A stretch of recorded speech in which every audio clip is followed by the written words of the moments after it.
L'idiot voit le maître éteindre la bougie d'une gifle d'air. Il veut essayer lui aussi. Le maître pense qu'il va échouer. Mais le jeune homme d'un simple geste de la main réussit à éteindre toutes les bougies. Le maître est immédiatement stupéfait. Il croit que l'idiot est un génie des arts martiaux. Mais une rafale de vent passe. Le maître pense que c'était un coup de chance. C'est alors que le grand frère Martial s'allie à des étrangers pour défier l'école. Le maître veut immédiatement nettoyer le clan. Contre toute attente, il est vaincu d'un seul coup par le grand frère. À ce moment critique, l'idiot intervient soudain et bloque l'attaque. Puis envoie le grand frère Martial valdinguer d'un coup de poing. Le maître réalise alors que l'idiot est vraiment un maître absolu. En fait, l'idiot est le célèbre sage guerrier du monde martial. Mais pour avoir toujours combattu l'injustice, il s'est fait des ennemis chez les gangs. Pour l'éliminer, un gang a pris sa femme en otage. C'est ainsi que le jeune homme a été poussé d'une falaise. Par chance, le sage guerrier n'est pas mort de sa chute, et a été sauvé par de braves gens. Mais le jeune homme gravement blessé est finalement devenu idiot. Une belle jeune femme le trouve pitoyable. Elle l'emmène donc à son école d'arts martiaux. Elle le considère comme sa famille. Son père, pour soigner l'idiot, est même prêt à vendre l'école d'arts martiaux. Mais cet acte mécontente le grand frère Martial et les autres disciples. Tous désapprouvent la décision du maître, car l'école est le travail de toute une vie du maître, et la base de subsistance de tous. On ne peut sacrifier l'avenir de tous pour un idiot. La sœur Martial dit aussi qu'il faut sauver l'idiot. Le grand frère lui rétorque: faut-il sacrifier les autres pour un idiot? Ainsi le grand frère Martial quitte l'école. Le lendemain, il revient avec des gens de l'extérieur pour réclamer justice. Il veut s'approprier l'école.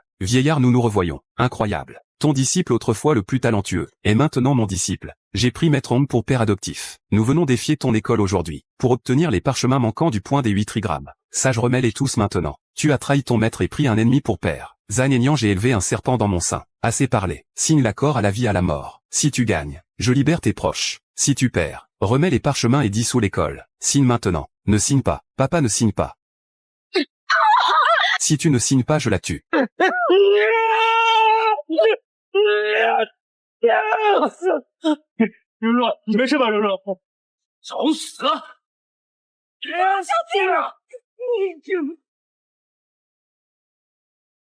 Méchant, tu l'as bien mérité. Vieillard, tu as vraiment transmis les 8 trigrammes à l'idiot. Tuez-le. Arrêtez. Je signe l'accord.